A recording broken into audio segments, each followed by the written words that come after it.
Hello, everyone. Carl Anthony Payne, too, best known for playing the hilarious, energetic Walter Cockroach Bradley on The Cosby Show, has stayed relatively quiet about his experience on the groundbreaking sitcom that shaped television history.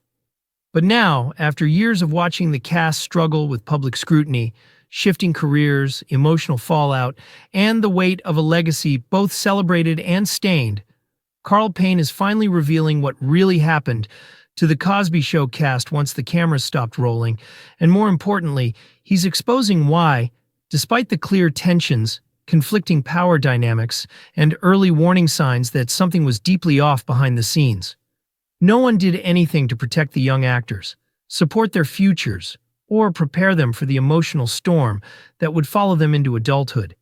And as Carl recounts the story, it becomes clear that what happened wasn't a single explosive event, but a slow, silent unraveling. An unraveling rooted in the enormous pressure placed on the cast to uphold a perfect image, the rigid hierarchy of the show, and the unspoken rule that no one questioned anything.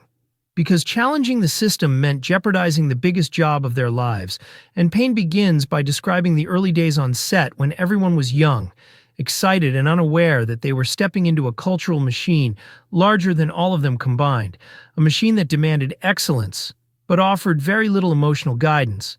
And while the world adored the Huxtables, the cast behind the scenes faced the intense pressure of being role models, ambassadors, and representatives for an entire community, carrying a burden no group of mostly young actors should have been expected to bear. And Carl explains that the environment was structured like a kingdom, not a collaborative set, with a clear hierarchy that determined who spoke, who was heard, and who was replaceable. And because of this rigid structure, he experienced the first major shock of his career, being abruptly removed from the show without explanation after simply declining to do something he wasn't comfortable doing. An event, he says, taught him early on that power in Hollywood can be wielded quietly, swiftly, and without accountability. And Payne reveals that after his departure, he watched the rest of the cast continue forward, each actor dealing with the pressure in different ways, some with grace, some with confusion, some with silence. But none of them ever able to speak openly about their experiences, because the image of unity had to be protected at all costs. And as Carl continues, he describes what happened after the show ended, explaining how the sudden loss of fame, structure, and direction left many cast members struggling to find their footing in an industry that had already typecast them, especially the younger actors who had grown up on set and now had to navigate Hollywood with no support system, no guidance, and no safety net. And Payne emphasizes that one of the biggest tragedies was not the controversies that would explode decades later, but the fact that no one in power prepared the cast for life after the spotlight, for the psychological impact of going from cultural icons to regular people overnight, or for the emotional toll of carrying the burden of a show that the world loved, but that left many of its stars feeling isolated and unheard.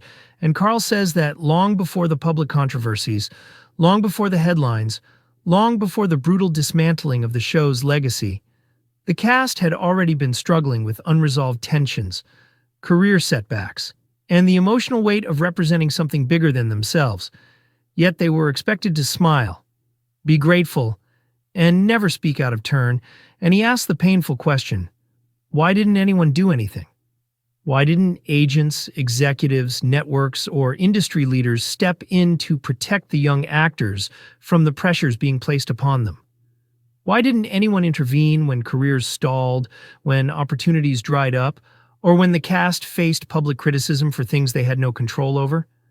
And Payne says the answer is both simple and devastating, because the industry didn't see them as individuals. They saw them as pieces of a brand, pieces that could be replaced, dismissed, or ignored if they no longer fit the image. And he reveals how this lack of protection caused long-term emotional and professional consequences for many of his former co-stars, some of whom struggled to secure work, some of whom withdrew from the industry entirely, and some of whom battled public perception that followed them for decades, long after their childhoods had ended. And Carl explains that in the question why more cast members didn't speak out earlier about the issues they faced. But the truth is that the people involved were young, vulnerable, and afraid of losing everything. Not just their jobs, but their chance to build a future. And in Hollywood, fear is often the greatest silencer of all. And as Payne reflects on his own journey, he says the biggest misconception is that the cast drifted apart because they didn't care, when the real issue was that no one in power ever stepped in to ensure they were supported, protected, and guided after the show ended, leaving each actor to navigate survival on their own.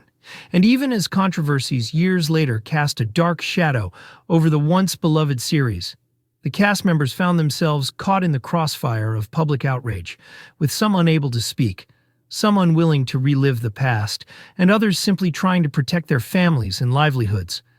And Payne says that the tragedy is not only what was done wrong, but what was never done right. No mentorship, no mental health support, no transitional resources, no career protection, no accountability from the adults in charge, and no one willing to risk their position by standing up for the young actors who needed it the most. And now, as Carl Payne finally breaks his silence, he says he isn't speaking out to attack anyone, tear down the cast, or rewrite history. He's speaking to shed light on the emotional truth, the truth of what it feels like to be young, talented, and voiceless within a powerful system. The truth of what it feels like to watch your co-stars struggle quietly while the world assumes fame equals stability. And the truth of what it feels like to carry memories of a show that changed television forever, yet left many of the people involved without a roadmap for life afterward. And ultimately, Payne says the reason no one did anything is because the system wasn't built to protect actors. It was built to protect the machine, and his message to fans is not one of bitterness, but one of understanding, reminding us that behind every beloved show lies a complicated human story filled with triumphs, heartbreaks, silence, and lessons learned far too late. And by the time Carl finishes sharing what happened, one thing becomes painfully clear.